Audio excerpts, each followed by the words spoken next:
Hello students, welcome you all to my channel पढ़ लो। और आज हम बात कर रहे हैं चैप्टर नंबर 3 की, जो कि है pair of linear equation into variable. तो इसको पढ़ने से पहले हमें पता होना चाहिए भाई कि pair of linear equation into variable होता क्या है। तो सबसे पहले हम बेसिक से बात करेंगे। तो ये वीडियो में आज मैं आपको इंट्रोडक्शन पार्ट बताने वाला हूँ कि ये होता क्या है और क्या क्या इसमें पढ़ने वाले हैं हम लोग। उसके बाद हम कल से एक्सरसाइज स्टार्ट करेंगे। तो चलिए समझते हैं कि होता क्या है भाई pair of linear equation in two. तो लीनियर इक्वेशन की अगर मैं बात करता हूं तो जैसे कि मैंने बताया था कि लीनियर इक्वेशंस क्या होती है, जिनकी डिग्री 1 होती है। और डिग्री 1 का मतलब क्या होता है, जैसे कि मैं बात करूंगा x + 3, ये क्या दिख रहा है, x से क्या है वेरिएबल, लेकिन इसमें कितने वेरिएबल दिख रहे हैं आपको, ओनली एंड ओनली 1 वेरिएबल दिख रहा है। लेकिन अब जो हम बात करने वाले हैं वो 2 वेरिएबल की बात करने वाले हैं, और लेकिन इसकी डिग्री कितनी है, 1। डिग्री कितनी है इसकी, 1। तो ये कौन सा पॉलिनोमियल था, ये था लीनियर पॉलिनोमियल। और इक्वेशन की बात करेगा अगर, तो मैं क्या कर दूंगा, सिर्फ इसको इक्वेट कर दूंगा 0 के साथ। तो अब ये क्या बन गया मेरा, ये बन गया मेरा लीनियर इक्वेशन इन 1 वेरिएबल, क्योंकि मुझे क्या दिख रहा है, सिर्फ और सिर्फ बच्चों एक वेरिएबल दिख रहा है जो कि है x। ठीक है, अगर मैं दूसरे एग्जाम्पल की बात करूं, x² + 7x + 3। अब लेकिन इसमें वेरिएबल तो मुझे दिख रहा है, क्या है भाई, x इज अ वेरिएबल। वो भी कितने वेरिएबल दिख रहे हैं मुझे, वेरिएबल मुझे दिख रहा है एक, और वो भी क्या है, x है। और इसकी डिग्री कितनी दिख रही है मुझे, डिग्री मुझे दिख रही है 2। जब डिग्री मुझे 2 दिख रही है तो ये लीनियर कहलाएगा क्या, नहीं कहलाएगा। ये क्या कहलाएगा, क्वाड्रेटिक पॉलिनोमियल। और इक्वेट कर देंगे 0 के साथ तो ये क्वाड्रेटिक इक्वेशन कहलाएगी। तो अब ये तो क्वाड्रेटिक है, लीनियर तो है नहीं। लेकिन अब जो आज हमको पढ़ना है वो क्या पढ़ना है, लीनियर इक्वेशन इन 2 वेरिएबल। इन 2 एग्जाम्पल से मुझे ये समझ में आ गया है कि मुझे लीनियर इक्वेशन मतलब डिग्री 1 लेनी है और वेरिएबल 2 लेने हैं, तभी वो क्या कहलाएगा, लीनियर इक्वेशन इन 2 वेरिएबल कहलाएगा। तो इसका एग्जाम्पल अब हम देख लेते हैं। इसके एग्जाम्पल की बात करेगा तो जैसे कि 2x + 5y = 3। अब अगर मैं बात करूंगा इस इक्वेशन की, तो इस इक्वेशन में मुझे x और y कितने वेरिएबल दिख रहे हैं, 2 वेरिएबल दिख रहे हैं। और दोनों की डिग्री कितनी दिख रही है, इसकी डिग्री कितनी दिख रही है 1, इसकी डिग्री कितनी दिख रही है 1। तो ये क्या कहलाएगा, लीनियर इक्वेशन इन 2 वेरिएबल। तो यही हमें पढ़ना है बच्चों की, लीनियर इक्वेशन इन 2 वेरिएबल में। जैसे कि बात कर दिया, सम ऑफ 2 नंबर इज 18। अब सम ऑफ 2 नंबर इज 18 की बात अगर कर दिया तो हम उसको कैसे मैथमेटिकल फॉर्म में लिखेंगे। तो एक नंबर हो गया मेरा x, दूसरा नंबर हो गया मेरा y, और दोनों का सम कितना हो गया 18। अब 18 लाने के लिए x और y मैं कुछ भी पुट कर सकता हूं। मैं x के लिए क्या ले सकता हूं, 1 ले सकता हूं, तो y कितना हो जाएगा भाई 17 हो जाएगा। वैसे x के लिए मैं क्या लूंगा, 2 अगर लूंगा तो y कितना हो जाएगा बच्चों 16 हो जाएगा। वैसे अगर मैं x के लिए 0 लूंगा तो y कितना हो जाएगा 18 होगा। अगर आप सम करते जाएंगे तो LHS RHS दोनों बराबर आएगा, आएगा ना यार। देखो खुद, अगर लीनियर इक्वेशन इन 2 वेरिएबल है तो इसके कितने सॉल्यूशंस पॉसिबल है ये जानना बहुत जरूरी है। ये जो हम निकाल रहे हैं x और y, ये क्या है, इसके क्या है, सॉल्यूशंस हैं बच्चों। और सॉल्यूशंस कितने पॉसिबल है, इनफाइनाइट मैनी सॉल्यूशंस। तो अगर 1 मार्क में आपसे पूछता है कि लीनियर इक्वेशन इन 2 वेरिएबल के कितने सॉल्यूशंस पॉसिबल हैं, तो आपको कितने बोलने हैं, इनफाइनाइट मैनी सॉल्यूशन। और क्यों, ये आपने देख लिया एग्जांपल, x की वैल्यू मैं कोई भी रख सकता हूं और y की वैल्यू मैं कोई भी रख सकता हूं और सेटिस्फाई करेगा, LHS RHS बराबर आएगा। ठीक है, वैसे ही x के लिए मैं बहुत सारी ले सकता हूं, y की मैं बहुत सारी ले सकता हूं, फ्रैक्शन में ले सकता हूं, डेसिमल में ले सकता हूं, इनफाइनाइट है बॉस। ठीक है, तो अब इसके कितने सॉल्यूशंस हुए अगर पूछेगा तो क्या बोलोगे आप, इनफाइनाइटली मैनी सॉल्यूशन। ठीक है, अब ये 1 मार्क्स का आपका प्रिपरेशन हो गया है। और लीनियर इक्वेशन 2 वेरिएबल क्या होता है ये भी हमने समझ लिया है। तो चलिए अब हम बात करते हैं जनरल फॉर्म की। अब जो हम बात करने वाले हैं ना, वो पेयर ऑफ लीनियर इक्वेशन की बात करने वाले हैं। पेयर, पेयर का मतलब क्या है, दो इक्वेशंस होनी चाहिए। ठीक है, सिंगल इक्वेशन की तो बात मैंने कर ली, अब हम पेयर पढ़ने वाले हैं, मतलब 2 हमारे पास क्या होनी चाहिए, लीनियर इक्वेशन होनी चाहिए। एग्जाम्पल की बात करूं तो एक सपोज हो गया जैसे कि 2x + 3y = सपोज हो गया मेरा 18, और दूसरी हो गई एक 7x + 9y = हो गया सपोज 20। अब ये मुझे क्या दिख रही है, 2 लीनियर इक्वेशन दिख रही है। और कभी भी अगर आपको पेयर ऑफ लीनियर इक्वेशन दिखेगी, pair of linear equation in 2 variable दिखेगी, मतलब 2 इक्वेशंस अगर दिखेगी तो उसके सॉल्यूशन हमेशा सिर्फ और सिर्फ 2 ही होंगे। एक x की वैल्यू होगी कुछ ना कुछ और एक y की वैल्यू होगी कुछ ना कुछ। तो अगर पेयर की बात करेगा तो उसमें एग्जैक्ट दो ही वैल्यू आएंगी, एक x की आएगी, एक y की आएगी। लेकिन अगर single linear equation in two variable आएगा तो उसके इनफाइनाइट सॉल्यूशंस पॉसिबल है। क्लियर है? कंफ्यूज नहीं होना है, बिल्कुल कंफ्यूज नहीं होना है, बहुत ही सिंपल सी बात है। अगर सिंगल लीनियर इक्वेशन की बात करता है तो उसके इनफाइनाइट सॉल्यूशंस पॉसिबल है, क्योंकि x और y आप कुछ भी ले सकते हो भाई। लेकिन अगर पेयर की बात करेगा ना तो पेयर में हमेशा सिर्फ एक x और एक y ही निकलेगा। तो जो आगे हम इस चैप्टर में करने वाले हैं वो यही करने वाले हैं, हम इसके सॉल्यूशंस ही फाइंड करने वाले हैं। तो चलिए कैसे फाइंड करेंगे सॉल्यूशंस? सॉल्यूशंस फाइंड करने के दो मेथड है, एक मेथड ग्राफिकल मेथड, ठीक है, और दूसरा मेथड है अलजेब्राइक मेथड। तो ग्राफिकल मेथड की बात करेगा तो आपको ग्राफ ड्रॉ करना है, ठीक है। ग्राफ ड्रॉ करने के बाद जैसे आपने ग्राफ ड्रॉ किया, ठीक, ये एक्स एक्सिस हो गई, वाई एक्सिस हो गई। ग्राफ ड्रॉ करने के बाद अगर दो लाइन आपस में ऐसे इंटरसेक्ट कर ली, इंटरसेक्ट मतलब एक दूसरे को कट की ना एक पॉइंट पे, ये पॉइंट पे सपोज इस पॉइंट पे कट की, तो इस पॉइंट के कट करेगी तो हम इसको बोलेंगे यूनिक सॉल्यूशन। क्या बोलेंगे? हम बोलेंगे यूनिक सॉल्यूशन, ठीक है। ये होता है ग्राफिकल रिप्रेजेंटेशन। यूनिक सॉल्यूशन मतलब सिंगल सॉल्यूशन पॉसिबल होगा। जब दो लाइन आपको जब ग्राफ में ड्रॉ करोगे और इंटरसेक्ट करेगी किसी पॉइंट पे तो हम क्या बोलेंगे? उसको यूनिक सॉल्यूशन। और यूनिक सॉल्यूशन का मतलब होता है कंसिस्टेंट पेयर ऑफ इक्वेशन, मतलब कंसिस्टेंट सॉल्यूशंस है, उसके कुछ ना कुछ सॉल्यूशंस पॉसिबल है। कंसिस्टेंट का मतलब होता है सॉल्यूशंस पॉसिबल है, ठीक है।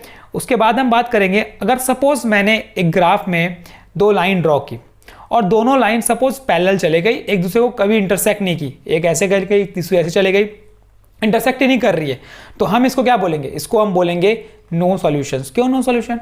क्योंकि भाई लाइन इंटरसेक्ट ही नहीं कर रही है, कॉमन पॉइंट आ ही नहीं रहा है दोनों का। Pair of linear equation in two variable में हमें यही देखना है कि जो कॉमन पॉइंट होगा दोनों का, जो दोनों में सेटिस्फाई करेगा, एक्स और वाई की ऐसी वैल्यू जो दोनों इक्वेशन में सेटिस्फाई करे, और वो एक ही होगी, ठीक है। अगर नहीं है तो हम क्या बोलेंगे? नो सॉल्यूशन, ठीक। अगर लीनियर इक्वेशन में अगर दो लाइन एक के ऊपर एक आ गई, ठीक है, अगर दोनों के क्या सेम हो गए? कोफिशिएंट सेम हो गए, ठीक है, तो दोनों की इक्वेशन भी सेम हो जाएगी। जब इक्वेशन सेम हो जाएगी तो लाइन भी क्या आएगी? सेम ही आएगी। तो जब लाइन एक दूसरे के ऊपर जाएगी मतलब उसको हम बोलेंगे क्या? Coincident line. जब कोइंसिडेंट लाइन की बात करेगा तो इसके सॉल्यूशंस होंगे मैनी सॉल्यूशंस, मैनी सॉल्यूशन। तो अब जब ग्राफिकल रिप्रेजेंटेशन आता है तो उसमें तीन कंडीशन आपको दिमाग में रखनी है। ग्राफ ड्रॉ किया, लाइन इंटरसेक्ट की, मतलब यूनिक सॉल्यूशन। यूनिक सॉल्यूशन मतलब कंसिस्टेंट। ग्राफ ड्रॉ किया, दोनों लाइन इंटरसेक्ट नहीं की, पैरेलल चले गई, ठीक है, जैसे थी दोनों एक ही डायरेक्शन में चले गई, पैरेलल चले गई, टच नहीं की कहीं भी आगे जाके, हम उसको बोलेंगे नो सॉल्यूशन। कहीं नहीं मिल रहा है लाइन, इनकंसिस्टेंस, सॉल्यूशन ही नहीं है। अगर दो लाइन को मैंने ड्रॉ किया और दोनों एक दूसरे को कोइंसाइड कर ली, एक के ऊपर एक, ये एक लाइन है, ये एक लाइन है, दोनों एक के ऊपर एक आ गई, ठीक है, तो हम उसको क्या बोलेंगे? कोइंसिडेंट। और कोइंसिडेंट में क्या होता है हमारे पास? Many solution. तो चलिए एग्जांपल समझ लेते हैं। अभी हमारे पास ये तीन पेयर ऑफ इक्वेशंस है, हम समझते हैं कि इंटरसेक्ट, कोइंसिडेंट और पैरेलल कैसे। अगर मैं फर्स्ट इक्वेशन की बात करूंगा तो जिसमें पेयर ऑफ लाइंस मुझे क्या दिख रही है? x minus 2y equal to 0 और 3x plus 4y minus 20 equal to 0, ठीक। अगर मैं इसके a1 की बात करूंगा तो x के साथ जो होता है बच्चों a1 होता है, तो a1 1, ठीक। b1 की बात करूंगा तो वो -2, ध्यान दो, ठीक है। a2 की बात करूंगा तो 3, b2 की बात करूंगा तो +4 और C2 की बात करूंगा तो -20, और यहां पे अगर मैं C1 की बात करता हूं तो 0, क्योंकि कांस्टेंट टर्म इसमें है ही नहीं। अब हम क्या करेंगे? कंडीशन चेक करेंगे कि a1/a2 निकाल लेते हैं। a1/a2 कैसे निकालोगे? ये आएगा 1/3, ठीक। वैसे ही हम क्या करेंगे? b1/b2 निकाल लेंगे। b1/2 कितना होगा? -2/4, और c1/c2 निकाल लेंगे, वो होगा 0/-20। अब जब हम देख रहे हैं इसमें कि a1/a2 क्या हो रहा है भाई? 1/3 आ रहा है, और b1/b2 क्या आ रहा है? -1/2 आ रहा है, मतलब दोनों सिमिलर नहीं आ रहे हैं। तो a1/2 not equals to b1/b2 आ रहा है। तो जब नहीं आ रहा है दोनों तो इसको हम बोलेंगे क्या? Unique solution. ये कंडीशन किसकी है? यूनिक सॉल्यूशन की कंडीशन है जब a1/a2 नॉट इक्वल होगा किसके? b1/b2 के। वैसे ही सिमिलरली मैं सेकेंड की बात कर लेता हूँ। सेकेंड क्या है? a1 क्या है हमारा यहाँ पे? 2, ठीक है। b1 हमारा क्या है यहाँ पे? 3, और C1 हमारा क्या है -9। वैसे ही A2 हमारा क्या है 4, B2 हमारा क्या है 6 और C2 हमारा क्या है -18। वैसे ही हम काम कर लेते हैं ना, A1/2 मतलब 2/4, ठीक। B1/B2 कितना हो जाएगा 3/6, ठीक। और C1/C2 कितना हो जाएगा -9/-18।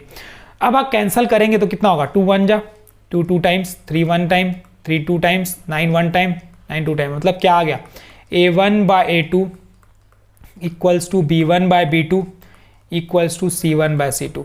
तो जब तीनों इक्वल आ गए तो हम इसको क्या बोलेंगे, इसको हम बोलेंगे कोइंसिडेंट।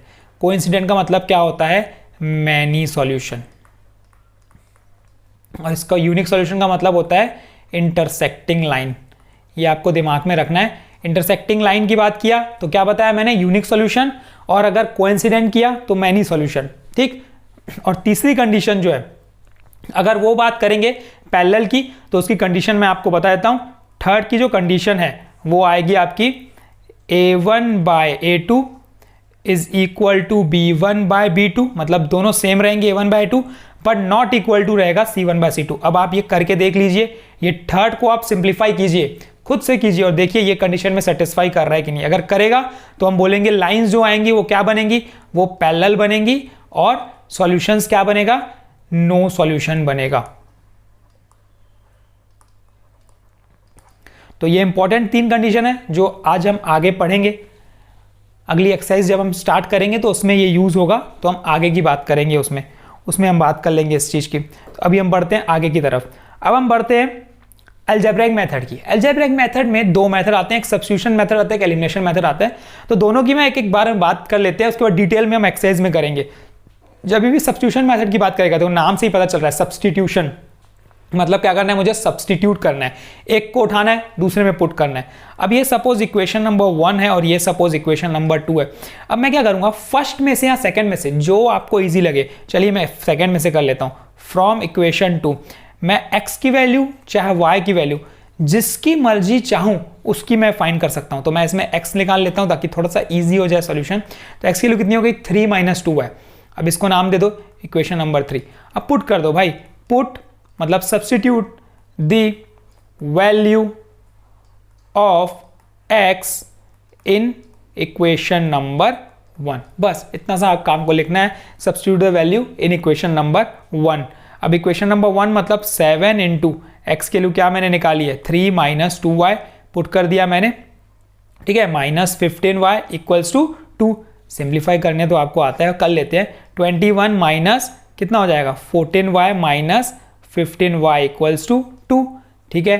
क्या आ गया ये आ गया -29y, 15 माइनस दोनों नेगेटिव में है मतलब ऐड हो जाएगा, तो इक्वल्स टू 2 - 21 मतलब -19। तो y की वैल्यू कितनी आ जाएगी -19 - -29 मतलब ये आ गया 19/29।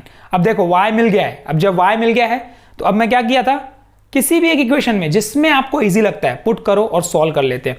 y मेरा निकल चुका है, ठीक है, x से। अब मैं इसी में फ्रॉम 3 जो मैंने नाम लिया था पुट इन इक्वेशन नंबर 3, तो क्या हो गया इजी हो जाएगा हमारे लिए, क्योंकि x की वैल्यू हमने ऑलरेडी यहाँ से निकाली है। कितनी है 3 - 2y मतलब 2 × 19/29, ठीक। तो ये कितना हो जाएगा 3 - 19 × 20 38/29।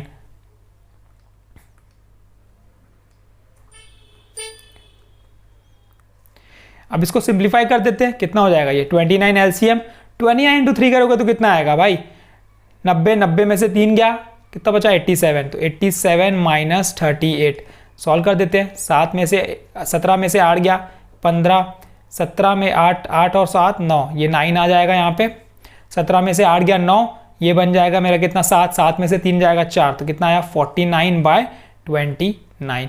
तो ये क्या था, ये था सब्स्टिट्यूशन मेथड। अब हमें क्या करना है, एलिमिनेशन मेथड करना है। एलिमिनेशन मेथड की हम बात कर लेते हैं। एलिमिनेशन मेथड में देखो नाम पता चला एलिमिनेट। एलिमिनेट का मतलब क्या होता है, एलिमिनेट का मतलब हटाना है एक वेरिएबल को, दोनों में से जो आपको इजी लगता है, x को हटाओ चाहे y को हटाओ। हटाओगे कैसे, कोफिशिएंट्स को सेम करके। अब कोफिशिएंट सेम कैसे करेंगे, यहाँ 6 है y के साथ, ये इक्वेशन नंबर 1 है, ये इक्वेशन नंबर 2 है। अब जिसको आपको एलिमिनेट करना है उसको देखो, उसके कोफिशिएंट्स को देखो। अगर मुझे x को एलिमिनेट करना है सपोज, तो यहाँ पे x का कोफिशिएंट क्या है 2 है, तो उसको नीचे वाले इक्वेशन में मल्टीप्लाई कर दो। यहाँ पे x के साथ क्या है 4 है, इसको ऊपर वाले में मल्टीप्लाई कर दो। यही है कॉन्सेप्ट कोफिशिएंट्स को इक्वल करने का, क्योंकि काम क्या ही करना है, कोफिशिएंट्स को इक्वल करो और एलिमिनेट करो। ठीक है, अब क्या कर देंगे, क्या हो जाएगा ये 8x प्लस 3 4 जा कितना 12y इक्वल्स टू 8 4 जा कितना हो जाएगा 8 4 जा 32।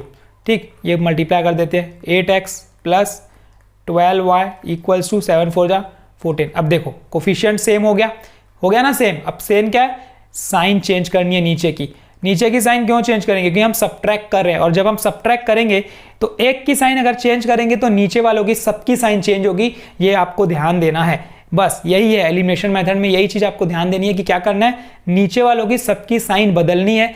कब बदलोगे भाई, तब बदलोगे जब वो एलिमिनेट नहीं हो रहा है, दोनों की साइन अगर सेम है तो ही बदलने की जरूरत पड़ेगी।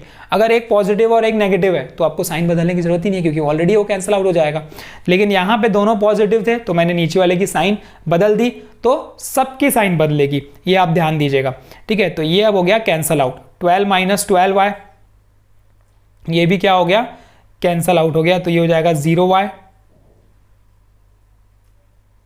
इक्वल्स टू, पर ये जो इक्वेशन थी सॉल्व इसी टाइप से होगा। ये एक्चुअल में नो सॉल्यूशन की कंडीशन है, क्योंकि इसको अगर मैं ध्यान दूंगा तो a1 बाय a2 जो आ रहा है वो इक्वल आ रहा है b1 बाय b2 के, और वो नॉट इक्वल्स टू है c1 बाय c2 के। तो यहाँ पे तो ये नो कंडीशन, नो सॉल्यूशन की कंडीशन है, तो इसलिए ये सिंप्लीफाई नहीं होगा। लेकिन आपको जो सॉल्व करना है वो इसी तरीके से सॉल्व करना है कि अब आपको यहाँ पे एलिमिनेट करना था, x एलिमिनेट हो गया, तो यहाँ पे कुछ ना कुछ y की वैल्यू आएगी। y की वैल्यू निकालने के बाद आपको क्या करना है, उसको सब्स्टिट्यूट करना है किसी भी एक इक्वेशन में जिसमें आपको इजी लगता है, 1 में पुट कर दो या 2 में पुट कर दो y की वैल्यू, तो क्या निकल जाएगी, x की वैल्यू भी फाइंड हो जाएगी। तो इस तरीके से आपको सॉल्व करना है। जब एक्सरसाइज करेंगे तो मैं आपको डेफिनेटली समझाऊंगा कि कैसे करते हैं। मैं पूरी एनसीईआरटी भी आपको कराने वाला हूं, साथ में आर.डी. शर्मा के क्वेश्चंस भी हम करने वाले हैं। जो न्यू एडिशन है आर.डी. शर्मा, उसके हम क्वेश्चंस करेंगे। तो अगर आप इस चैनल पे नए हैं तो इस चैनल से जल्दी से जुड़ जाइए, क्योंकि आपको अब कॉन्सेप्ट्स मिलने वाले हैं बॉस, हर चीज़ एनसीईआरटी के पूरे एक सॉल्यूशंस मिलने वाले हैं, आर.डी. शर्मा के क्वेश्चंस मिलने वाले हैं, सैम्पल पेपर्स मिलने वाले हैं, आपके डाउट भी हम सॉल्व करने वाले हैं। अल्टीमेटली क्लास 10th का मैथ्स हम लोग बहुत ही स्ट्रॉन्ग करने वाले हैं। तो बस आपको ये काम करना है कि बस आपको वीडियो देखना है, लाइक करना है, शेयर करो दोस्तों में, और चैनल को सब्सक्राइब करो और सपोर्ट करो। भाई आपका सपोर्ट चाहिए, तभी हम और अच्छे से ला पाएंगे आपके लिए। ठीक है, कुछ डाउट है तो मुझसे पूछो। तो अभी हमने कंप्लीट किया, ये इंट्रोडक्शन पार्ट था जो हम पढ़ने वाले हैं इस चैप्टर में। कल से हम एक्सरसाइज स्टार्ट करने वाले हैं। अगर इसमें कोई कन्फ्यूज़न है, कोई डाउट है तो मुझसे पूछो, मैं आपका डाउट क्लियर करूँगा। Thank you and all the best.